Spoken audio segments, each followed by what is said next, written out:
Some of the basics in Bo Kata 2, there are a lot of different blocks and strikes. Let's talk through some of them. One in particular is a 45. Bow. So you're going to be blocking with your bow above your head. What I don't want you to do is have it straight up and down. I also don't want you to have it straight flat.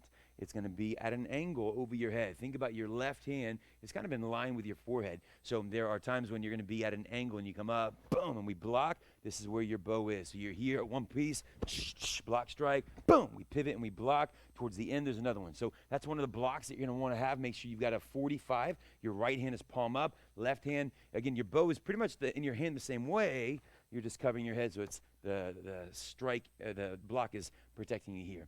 Also, in Bo Kata 2, you've got a block strike that if you've learned in Bo Kata 1 and you remember your regular bow basics, we have this move, block, strike. And often when we do it on its own, we always pivot, yeah? So it's a block, pivot, strike. There are times in Bo Kata 2 where you will not pivot. And the reason is typically to set up the pivot for the next move. So for example, the piece that I just showed you right towards the beginning, you're here, we block, you're going to land, block, strike without a pivot. Bow, bow. So that you can pivot here, block, and then there is no pivot here because there's no really way to turn. I'm just firing that strike, and then we come around for the rest of it. So be mindful in the walkthrough when it's time to pivot on a strike and when it's time to not pivot on a strike. Practice those, make sure you have a good understanding, and see you in the next video.